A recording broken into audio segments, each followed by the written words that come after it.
प्रधानमंत्री मोदी जी से जब आप मिले तो क्या बातचीत हुई है? एकल अभियान की जितनी भी अपनी योजनाएं हैं उनके संबंध में उनसे चर्चा हुई। आप बहुत सारा सामान लेकर प्रधानमंत्री मोदी जी से मिलने गई थी, तो उस सामान में क्या-क्या था? एकल के पत्रक थे, एकल का जो पूरा एक किट बनती है पुस्तकों की, वो पूरी पुस्तक की किट भी मैंने उनको प्रदान की। तो इन 20 साल के सफ़र में सबसे ज़्यादा चुनौतीपूर्ण चैलेंजिंग क्या रहा? पुरुष समाज के बीच में अपनी बात को कैसे रखना और हमारी बात लोग कैसे माने। नमस्कार, आप देख रहे हैं हमारा खास कार्यक्रम एकल के योद्धा। आज हमारे साथ एक ऐसी शख्सियत मौजूद हैं जो एकल आरोग्य योजना की राष्ट्रीय प्रशिक्षण प्रमुख हैं।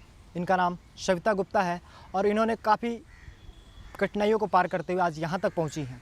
इनके साथ सबसे खास बात ये है कि ये पिछले साल प्रधानमंत्री नरेंद्र मोदी के जन्मदिवस पर उनसे मुलाकात भी कर चुकी हैं। सविता गुप्ता की समाज सेवा से पीएम मोदी भी प्रभावित हुए और उन्हें दिल्ली बुलाया और मिले भी।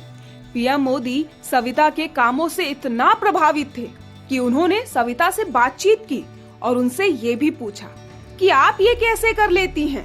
प्रधानमंत्री जी से मिलने का समय लिया था और प्रधानमंत्री जी से मिलने का समय मुझे लग नहीं रहा था कि इतनी आसानी से मिल जाएगा, परंतु जिस दिन पूरा विश्व माननीय मोदी जी को याद कर रहा था, उनके जन्मदिवस वाले दिन पूरा विश्व उनको फ़ोन पर बधाइयाँ दे रहा था और जिस दिन उन्होंने मध्य प्रदेश के उद्यान में चीते छोड़े थे, इतनी व्यस्तता वाले दिन भी स्वयं प्रधानमंत्री जी के आवाज़ से ही मुझे फ़ोन आया। उन्होंने ही मुझे फ़ोन किया और उन्होंने मुझे बुलाया। तब मैं उनसे उनके जन्मदिवस के बाद भेंट करने गई। उनका 1 घंटे का समय मुझे मिला, जिसमें हमारी अनौपचारिक वार्ता और एकल अभियान की जितनी भी अपनी योजनाएं हैं उनके संबंध में उनसे चर्चा हुई। उसके बाद में अपने अभियान में कोविड से पहले की क्या स्थिति थी, जब से विद्यालय प्रारंभ हुए थे, और आज हम कहाँ तक पहुँचे हैं, कोविड में एकल ने कितना बड़ा काम किया है, ये सारी बातें उनसे हमारी विधिवत चर्चा हुई।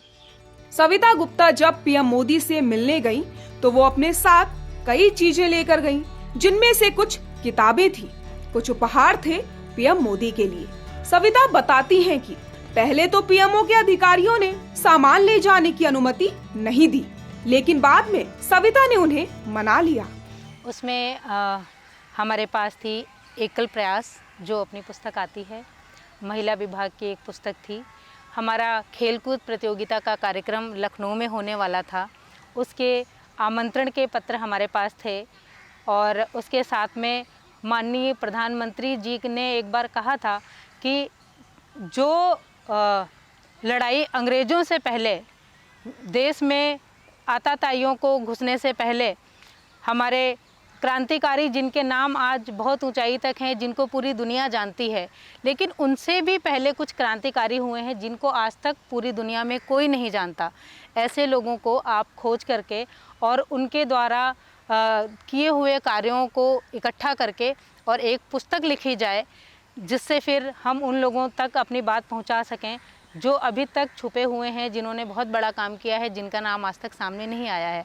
तो ऐसी एक पुस्तक भी उसमें साथ में थी। वो पुस्तक भी मैंने उनको बताया जाकर के कि ये आपके द्वारा कही गई ही पुस्तक लिखी है। ये पुस्तक भी उनको दी और बहुत सारे अपने एकल के पत्रक थे, एकल का जो पूरा एक किट बनती है पुस्तकों की, वो पूरी पुस्तक की किट भी मैंने उनको प्रदान की।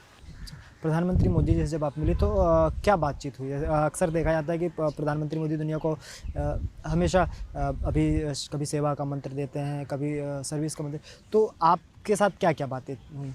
सबसे पहली बात तो मैं प्रधानमंत्री जी के बारे में आपको बताऊं, जैसे ही हम उनके पास पहुंचे तो बाकी लोगों के पास जब हम मिलने के लिए जाते हैं या जब कोई अपने पास मिलने के लिए आता है तो लोगों को खड़े होना पड़ता है कि हाँ बहुत बड़ा कोई अधिकारी आया है, तो छोटा कार्यकर्ता या छोटा वर्कर उनके सामने खड़ा होकर के उनका सम्मान करता है। परंतु प्रधानमंत्री जी के साथ ऐसा कुछ भी नहीं था। जब मैं उनके आवास पर पहुंची, जो समय उन्होंने मुझे मिलने के लिए दिया था, उस समय से पहले ही प्रधानमंत्री जी वहाँ उपस्थित थे। मुझे उनसे मिलने के लिए उनका इंतज़ार नहीं करना पड़ा। दूसरी चीज़ बड़ी बात ये थी कि जैसे ही हम उनके दरवाजे पर पहुँचे, प्रधानमंत्री जी ने स्वयं खड़े होकर के हमारा अभिवादन किया। मैंने उनका हालचाल पूछा कि आप कैसे हैं, तो एक आत्मीयता का भाव, उनका जवाब था कि एकदम बिल्कुल वैसा हूँ जैसा आप लोगों ने पहले देखा है। ऐसा लग रहा था कि जैसे हम उनसे बहुत पुराने परिचित हैं और हमारे परिवार के ही सदस्य हैं। तो एक परिवार के नाते जो बातचीत होनी चाहिए वही भाव था, उसी प्रकार से उन्होंने मुझसे बात की। सविता का ये 20 साल का सफर आसान नहीं रहा, कई परेशानियां झेली, लेकिन वो अपने पिताजी के बताए मार्ग पर चलती रही। पहले 10 वर्ष की आयु में आचार्य, फिर धीरे धीरे आज आरोग्य विभाग के प्रशिक्षण प्रमुख तक पहुंची हैं। सबसे बड़ा चैलेंजिंग वाला काम तो ये होता है कि महिला के रूप में जब कोई भी व्यक्ति बाहर निकलता है घर से, और वो भी केवल 10 साल की आयु में, तो उसके सामने तो बहुत बड़ी चुनौतियां होती हैं कि हम अपना घर छोड़ करके, अपना क्षेत्र छोड़ करके बाहर निकलते हैं। तो जहां हमें पहुंचना है, जितने बजे पहुंचना है, उस समय कभी ट्रेन लेट हुई, कभी बस लेट हुई, और जिस समय हमें पहुंचना था हम उस निर्धारित समय पर नहीं पहुंचे। बहुत बार ऐसा हुआ कि हमें जहां रुकना था वो लोग हमें वहां नहीं मिले। तो रात्रि में जो रुकने की समस्या महिलाओं के बीच में आती हैं कि दिन भर तो व्यक्ति कहीं भी अपना समय व्यतीत करता है, लेकिन जैसे ही शाम ढलती है तो महिलाओं के सामने उनकी सुरक्षा की सबसे बड़ी चिंता आती है कि बहनें अपने आप को अकेले कैसे सुरक्षित कर सकें। तो ऐसी भी चुनौतियां मेरे साथ आईं। बहुत बार मुझे रेलवे स्टेशन पर वेटिंग हॉल में रहना पड़ा, कई बार मुझे बस स्टैंड पर भी रहना पड़ा। और दूसरी चीज़ ये कि जैसा पुराने समय से कहा गया है कि हमारा देश पुरुष प्रधान देश है, तो कई बार ऐसा भी सामने आया कि बहुत सारे लोग इकट्ठे हुए हैं अपनी बात को सुनाने के लिए, मैं वहाँ उपस्थित हूँ, लेकिन पुरुष समाज के बीच में अपनी बात को कैसे रखना और हमारी बात लोग कैसे माने, ये सबसे बड़ा चुनौती वाला काम होता है महिलाओं के लिए। सविता बताती है कि वैश्विक महामारी कोविड काल के समय एकल आरोग्य के साथ जुटी रही, लोगों तक दवाइयां पहुंचाना, बीमारी से बचने के उपाय बताना, आयुर्वेदिक और पारंपरिक तरीके से कैसे वायरल बुखार से राहत पाना, यहाँ तक कि लाखों की संख्या में मास्क भी बांटे गए। जैसा कि पूरे विश्व में विदित है कि कोरोना काल में सभी अपने अपने घरों में बैठ गए थे, लोगों के व्यापार भी बंद हो गए थे, परिवार में भी लोग एक दूसरे के पास बैठना पसंद नहीं करते थे। उस समय हमारी आरोग्य योजना ने ऑनलाइन हेल्पलाइन शुरू की, जिसमें मरीज फ़ोन करते और फ़ोन करके अपनी समस्या बताते। मैं उनको डॉक्टरों को संपर्क में लेती, डॉक्टरों से संपर्क के माध्यम से जो भी उनकी समस्याएं होती थी उसके माध्यम से उनका प्राथमिक उपचार कैसे हो सकता है, उसके बाद में फिर उनको कौन कौन सी दवाइयाँ मिल सकती हैं, इस प्रकार की चीज़ें हम करते थे। साथ में ऑनलाइन ही प्रशिक्षण होते थे हमारे, जिसमें हम घरेलू चिकित्सा, वनौषधियों की चिकित्सा, छोटे छोटे पेड़ पौधों का हम किस प्रकार से उपयोग कर सकते हैं अपनी चिकित्सा के माध्यम से, घर की रसोई में हमारे जो छोटा सा हमारा जो चिकित्सालय है उसमें रखे हुए मसालों का हम कैसे उपयोग कर सकते हैं, ये सब पूरे देश भर में ऑनलाइन ही सिखाया गया। इसमें माताओं ने महती अपनी भूमिका निभाई। उसके साथ काढ़ा कैसे बना सकते हैं, दवाइयाँ कैसे बना सकते हैं, हमें कौन कौन सी सावधानियाँ रखनी चाहिए, आवश्यकता पड़ने पर लोगों के पास ऑक्सीमीटर भी पहुँचाए गए, थर्मामीटर भी पहुँचाए गए, करोड़ों की संख्या में मास्क भी बना करके आरोग्य योजना के माध्यम से लोगों को उपलब्ध कराए गए। आवश्यकता पड़ने पर जो भी मरीज़ थे उनके पास दवा, डॉक्टर, ऑक्सीजन तक पहुंचाए गए, जिससे लोगों की जान बचाने में हमारे आरोग्य योजना ने सहयोग दिया। इसके अलावा सविता आज भी गांव-गांव घूमकर लोगों को जागरूक कर रही हैं और ये बता रही हैं कि कैसे उन्हें घरेलू नुस्खे के साथ घर में मौजूद मसालों से कैसे छोटी छोटी बीमारियों को बड़ा होने से बचाना है। सबसे पहले तो हमारी आरोग्य योजना में कहा गया है कि पहला सुख निरोगी काया।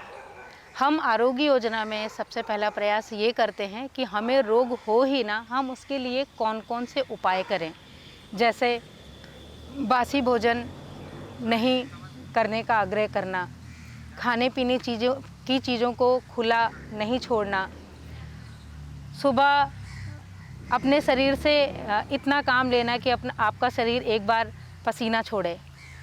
दूसरा, हमारे घर में जो औषधि है, जो हमारे घर में एक औषधालय है जिसको हम रसोई घर के नाम से जानते हैं, उसमें छोटे छोटे मसाले किस प्रकार से हम दवाइयों के रूप में काम कर सकते हैं, उनको ला सकते हैं। जैसे मान लीजिए काम करते हुए किसी भी व्यक्ति को घर में चोट लग जाए, हाथ कट जाए, तो हमें तुरंत हल्दी पाउडर का उपयोग कैसे करना।